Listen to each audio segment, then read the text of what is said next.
Olá, este é o blog Civil Imobiliário. Hoje eu tenho a enorme satisfação de entrevistar um profissional que me inspira muito, já foi meu professor, é um advogado que se destaca imensamente no ramo do direito imobiliário. Estou tratando aqui ao meu lado meu amigo Paulo Doron de Araújo, doutor pela USP, professor da Faculdade Getúlio Vargas e também sócio fundador de um escritório que de fato é um escritório muito moderno, que alia certamente o que o cliente efetivamente precisa com muito conteúdo técnico.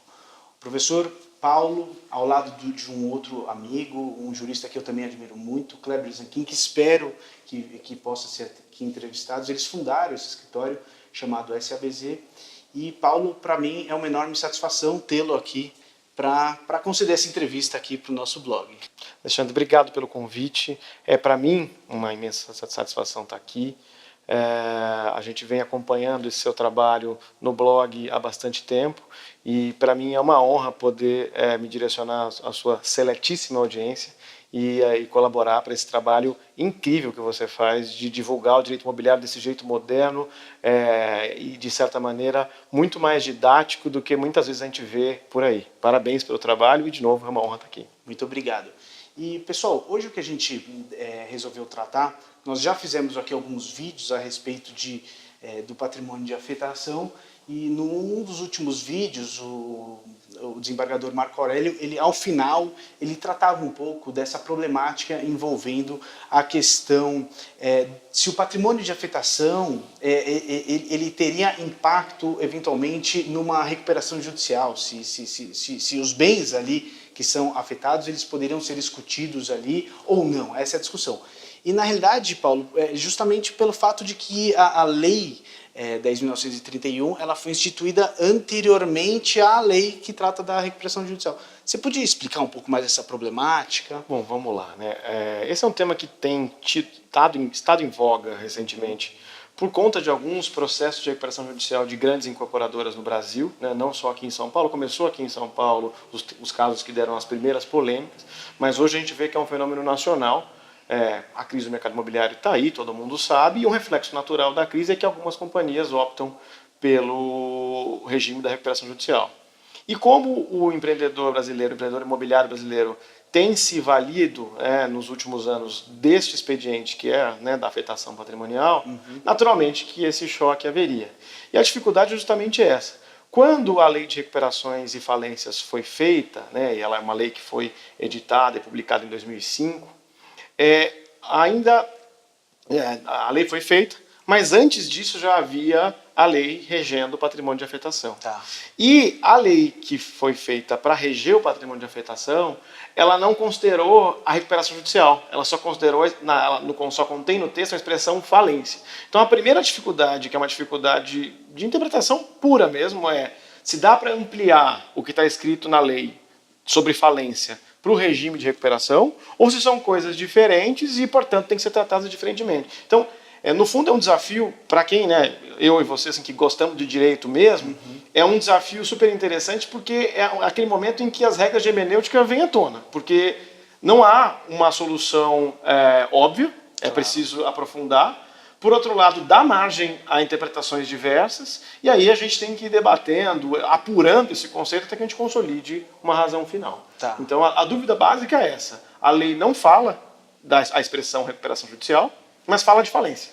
E aí a gente fica com uma dificuldade de saber se dá para estender a solução prevista para falência para a recuperação. Já adianto, na minha opinião, não. Mas aí é uma questão que a gente pode alongar. Porque, na realidade, é o seguinte, a lei, de uma certa medida, o histórico para o escopo dela ser criada é com uma proteção, na realidade, para o adquirente, eventualmente em virtude desses problemas que a gente teve com o Encol e tal. Ou seja, para que, havendo a segregação do patrimônio uma vez afetado, a gente ter o que é o patrimônio incorporador e o que é o patrimônio daquele empreendimento. Né? Exatamente. Então, a ideia é proteção, principalmente, o foco principal é o adquirente, e a lei acabou também trazendo alguns credores para também serem protegidos. Então, claro, a instituição financeira que financia aquele empreendimento acaba também sendo beneficiada por essa proteção, e aqueles fornecedores diretos do empreendimento. Então, a pessoa que trabalha naquela obra, o vendedor de material de construção específico daquele empreendimento, essas pessoas também ficam dentro, né, desse conjunto de direitos e deveres que é um patrimônio separado. É importante lembrar que não é a única hipótese de patrimônio separado que tem na lei brasileira. A gente tem diversas outras hipóteses de afetação patrimonial. Acho que a mais comum, que todo mundo vai se lembrar, é a ideia da firma individual, do empresário individual, em que ele tem o patrimônio afetado à atividade empresarial e que responde pelas dívidas da atividade num primeiro momento, e tem o patrimônio que diz respeito à vida pessoal dele, né, ao status dele como pater família, como consumidor, os outros status que ele vai adquirindo ao longo da vida. Então, primeiro, afetação patrimonial não é um tema inovador no direito imobiliário, porque ele já foi usado pelo legislador em outras hipóteses. E segundo, veio para o direito imobiliário, como você bem mencionou, como uma resposta do legislador à crise da Encol, lá no final da década de 90. Então, e justamente por conta do tempo, né, no final da década de 90, não contemplou a recuperação, porque a recuperação surgiu em 2005. Então, ficou aí uma questão para a gente, doutrina, jurisprudência, trabalhar. Tá. E como é que trabalha é o que tem sido debatido aí nos últimos... É o último ano e meio, vamos dizer assim. E eu gostaria que você já se posicionasse, mas antes disso, dizendo o que foi definido. Marco Aurélio disse que esse foi um assunto debatido através de um enunciado que foi, salvo engano, encaminhado pelo professor Melim Chalub, né? Exato. Ele seria aí um dos autores desse enunciado. O que foi debatido, o que foi aprovado e qual é a sua opinião também de uma forma... Vamos lá. Acho que para contar essa história de uma maneira mais concreta, mais fácil, vale a pena referir a alguns casos. Esses casos é que deram a tônica dessa discussão. Perfeito. Então, o primeiro caso em que isso foi debatido de maneira frontal foi o caso da incorporadora Viver. Tá. Né? Então, lá no caso da Viver, havia uma grande discussão que era a seguinte: a Viver entrou em recuperação judicial, teve deferida a sua recuperação judicial, não só da Viver S.A., que seria, né, a empresa mãe do grupo, a holding do grupo, mas todas as suas SPS. Perfeito. Como a gente sabe, o mercado imobiliário, do final da década de 90 para cá, foi evoluindo em transformar cada empreendimento numa pessoa jurídica, né, exatamente por essa questão de segregação, proteção, etc, etc. E isso, então, o grupo Viver entrou em recuperação judicial. E ao pedir recuperação judicial, o grupo Viver disse o seguinte: olha, eu quero fazer um plano de recuperação judicial só, para todas as minhas empresas, colocar todos os credores reunidos sob um único guarda-chuva, vamos fazer uma única assembleia e vamos deliberar o que tiver que ser, como se fosse uma empresa só. E aí boa parte dos credores se insurgiram dizendo o seguinte: olha, mas eu contratei com o empreendimento A, eu contratei com o empreendimento B. A mesma coisa os adquirentes disseram assim: escuta, o meu empreendimento está em vias de ser entregue. Aí eu vou entrar numa fila para saber se eu vai dar certo ou não, em que eu tenho adquirentes de empreendimento que estão 30% prontos. E às vezes você tem uma SPE que está com uma saúde financeira ok, enquanto... outra está devendo muito. Então, quer dizer, muita gente se insurgiu dizendo: não, escuta, mas o pacote que nós compramos não era esse. A gente comprou um pacote segregado, agora vem a recuperação e coloca tudo junto. Essa discussão, então, foi sendo travada aqui na segunda vara de falências de São Paulo, de recuperação e falência de São Paulo.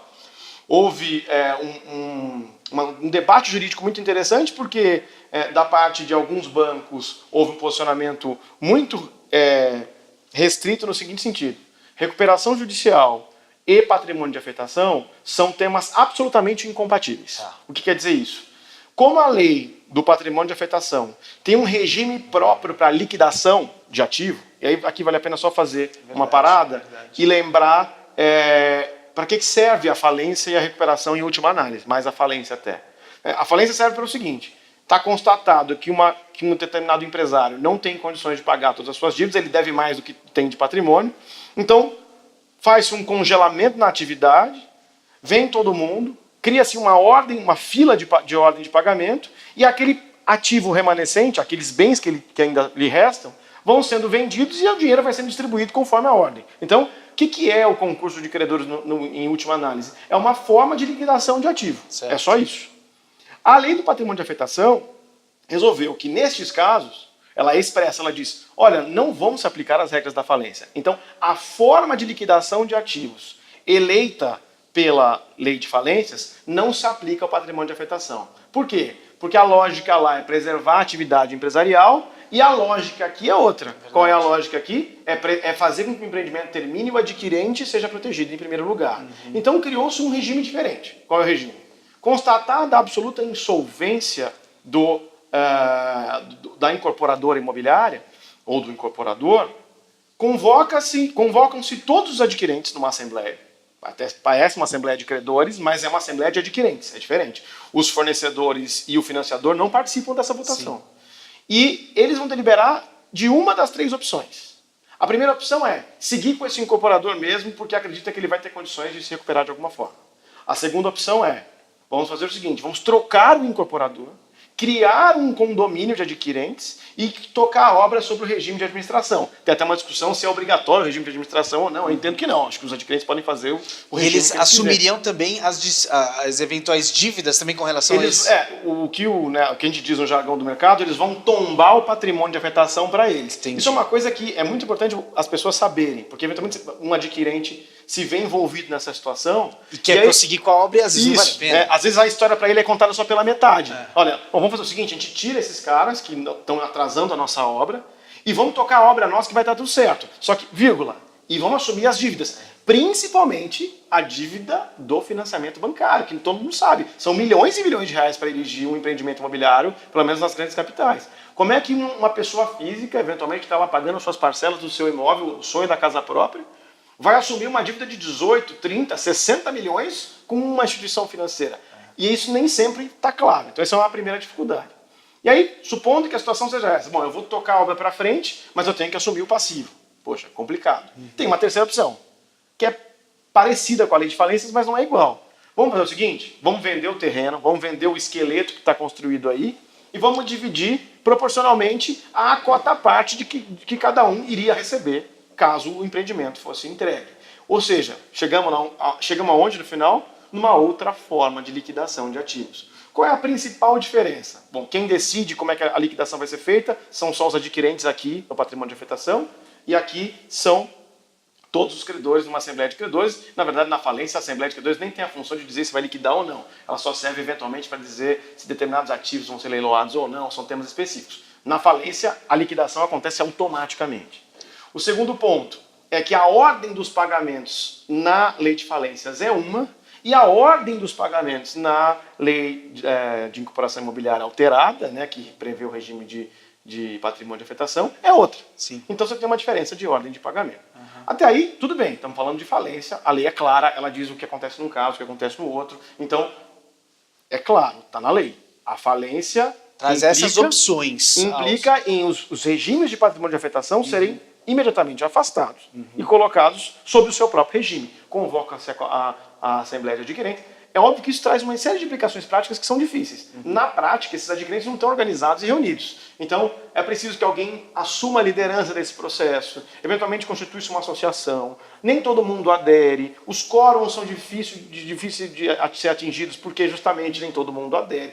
Você entra naquela realidade da assembleia de condomínio, né, que eu sempre brinco, a assembleia de condomínio é uma modalidade de terapia em grupo.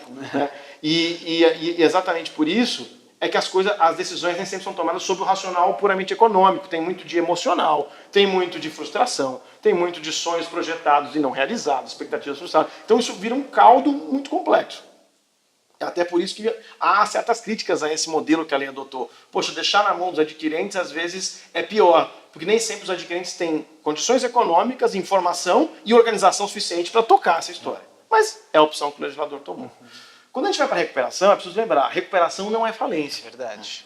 A empresa não quebrou. É justamente buscar que não ocorra a falência. Exatamente. Né? E a liquidação do ativo não é premissa. Ela, na verdade, é a consequência que se quer evitar. Tá. Então, quando autores se posicionam, por exemplo, o Dr. Marcelo Sacramone, que é juiz aqui da primeira vara de falência de São Paulo, publicou um artigo no final do ano passado, dizendo, no meu modo de ver, a incompatibilidade é plena. Porque se não pode falir, não pode entrar em recuperação judicial. Na verdade, ele vai até mais longe. Ele diz o seguinte, no meu modo de ver, uma sociedade de propósito específico, seja ela qual for, do mercado imobiliário ou não pode pedir recuperação judicial. Porque se ela tem um propósito específico que ela não conseguiu atingir, ela se frustrou. Então, o correto é liquidar o ativo sempre.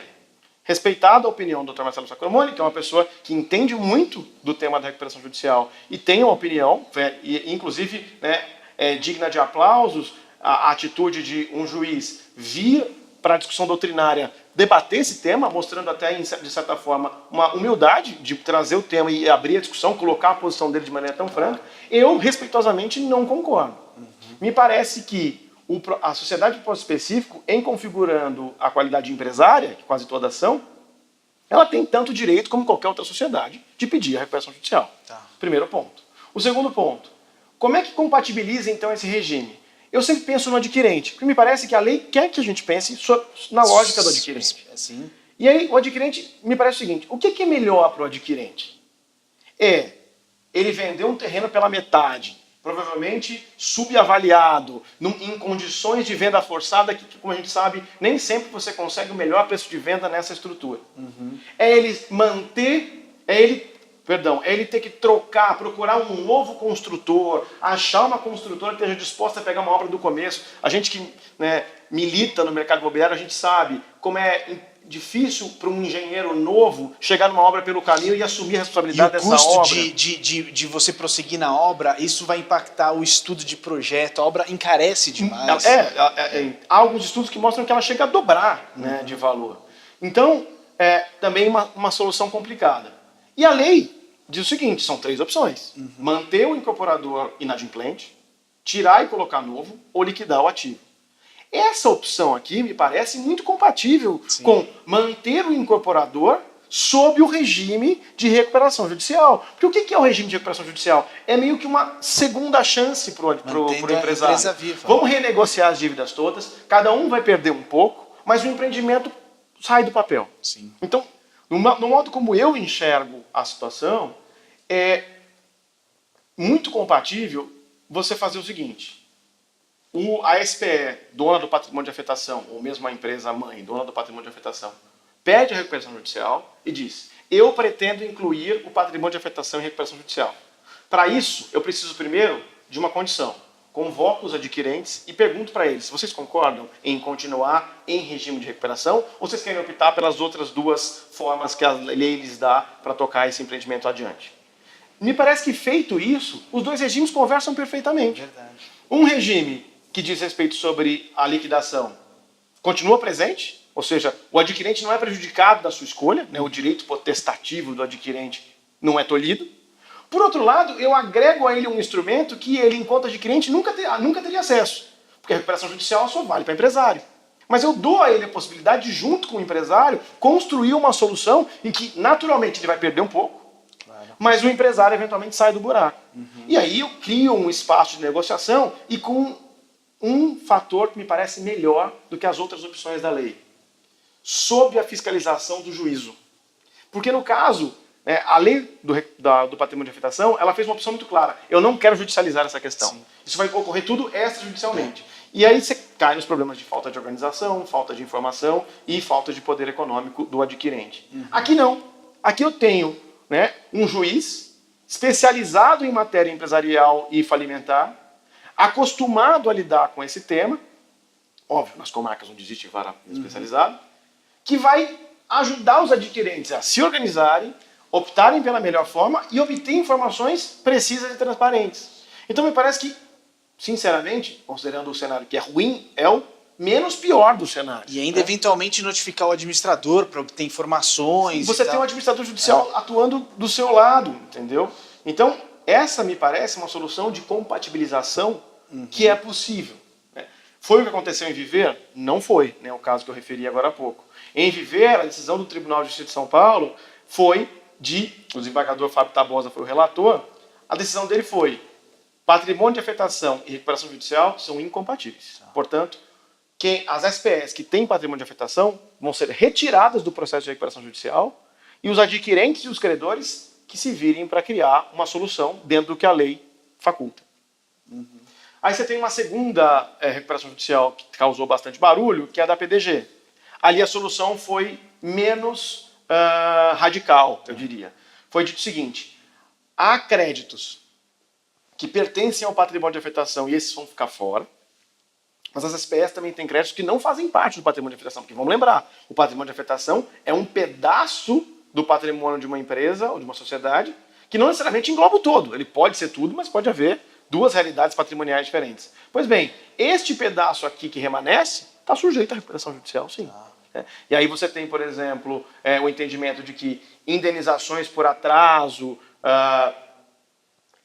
ou indenizações decorrentes de dano moral, qualquer outra coisa, fariam parte desses credores que se sujeitam à recuperação, porque não, embora tenha a ver com o empreendimento, não decorre efetivamente daquela relação crédito-débito que você adquire quando você vai pagando as parcelas. Certo. Por outro lado, o distrato, né, ficaria dentro, porque o distrato nada mais é do que a recuperação daquele valor que você adiantou para o construtor executar a obra, para o incorporador realizar o empreendimento.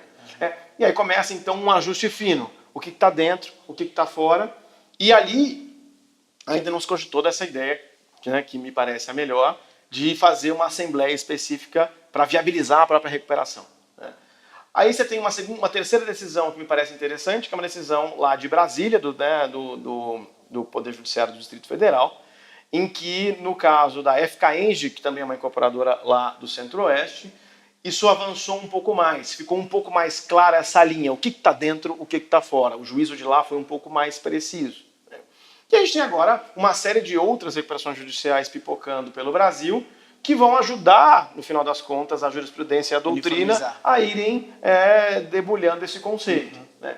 Mas o tema de discussão lá, né, nas jornadas que recentemente aconteceram em abril... O STJ não se posicionou. Ainda não tem, pelo menos até onde eu conheço, não tem nenhum caso para ser julgado. A Viver insiste num agravo contra essa decisão do TJ de São Paulo, querendo trazer de volta para dentro. Esse agravo está vivo, mas até onde eu me recordo ainda não foi nem passado pelo juiz de admissibilidade aqui em São Paulo. O caso de Brasília também está muito no começo ainda, então não me parece que já tenha chegado aos tribunais superiores. E o caso da PDG não houve propriamente recurso, pelo menos dos principais credores, da recuperanda ou mesmo do administrador judicial, questionando essa posição que o Dr. Paulo Furtado contemplou. Né? Então, acho que me parece que em PDG houve uma solução mais concertada em termos principais credores, recuperandas e juízo chegaram num meio termo que, embora não tenha deixado ninguém plenamente satisfeito, gerou pouco recurso, pouco inconformismo. Em Viver, a recuperanda é muito inconformada com a decisão e segue questionando. E em Brasília, me parece que a decisão ainda esteja pendente no Tribunal de Justiça do Distrito Federal. Esses são os três precedentes que me parecem mais importantes nessa etapa. Né?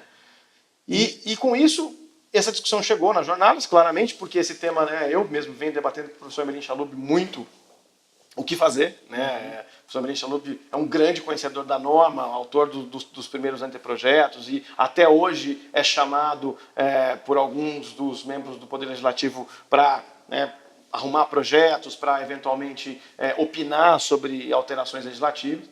E debatíamos muito eu e o professor Emelim sobre qual seria a melhor alternativa e fomos construindo essa solução. Não digo que essa é a opinião dele, porque não posso falar por ele, mas eu acabei, nos debates com ele, chegando a essa conclusão, que faz mais sentido a gente permitir uma compatibilização de regimes.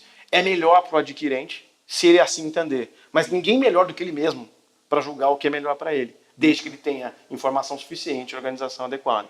Né? Então, em linhas gerais, o tema é esse. A dificuldade hermenêutica é a falta da palavra recuperação judicial na lei, parece simples, mas gera uma discussão tremendamente complexa.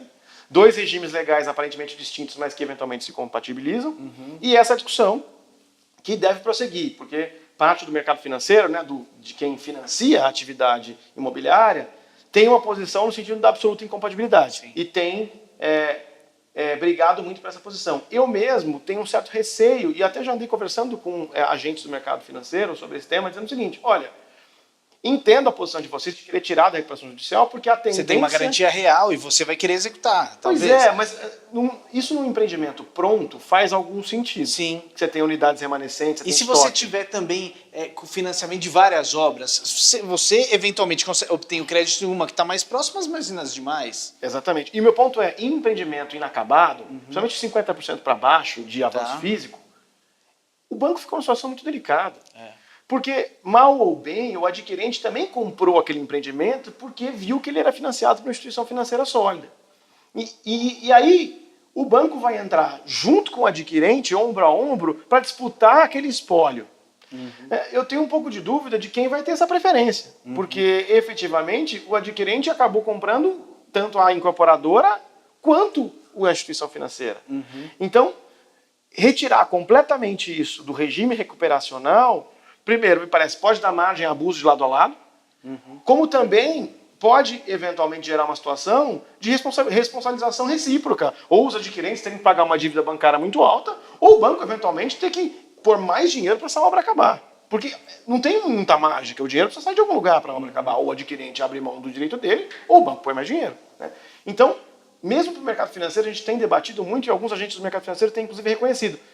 Talvez essa não seja a melhor solução, ficar de fora da recuperação judicial. Talvez seja melhor compatibilizar um regime em que todo mundo perca um pouco, mas seja possível enxergar uma luz no fim do túnel. Claro. Me parece o objetivo dessa lei. Eu concordo plenamente com você, Paulo. Agora fui convencido, a conversa ela se estendeu porque é muito legal, realmente é um debate interessantíssimo, porque diz respeito à interpretação do texto legal e compatibilizar com um eventual sistema protetivo ao consumidor, prosseguimento da incorporação imobiliária, garantia do crédito conferido ali pelo banco, e eu achei que a sua sugestão ela é de fato melhor. Eu agradeço muito, Paulo, a sua entrevista. Você é um advogado brilhante, claramente deu para ver apaixonadíssimo pelo tema. E que bom saber que gente assim tão jovem como você está seguindo um caminho tão legal. Muito tão obrigado. Jovem como nós, né? Por favor. Muitíssimo obrigado pela sua entrevista. De novo, eu que agradeço. É uma honra. Reitero as minhas congratulações pela iniciativa, pela maneira como você tem batalhado para que seja um canal de divulgação de ideias e de uma maneira, a gente tenta ser o mais claro possível e o menos juridiquês possível. Óbvio que aqui esse tema é muito técnico, ele é muito uma filigrana, mas é muito legal poder ver iniciativas como essa e ver como isso vai ganhando força e como a gente, inclusive, vai usando isso como material didático. Não raro, eu recomendo os vídeos deste canal para que os meus alunos na escola vejam como uma recomendação bibliográfica. Ó, assiste essa entrevista aqui que você vai entender esse tema. E isso vai ficando cada vez mais legal. O mundo está ficando mais visual e a gente tem que evoluir. E você tem feito um trabalho brilhante nesse sentido. Muito, muito legal e fico muito feliz de poder participar. Obrigado mesmo. Obrigado você. Gente, esse foi Paulo Dóron de Araújo e até a próxima. Um abraço. Um abraço.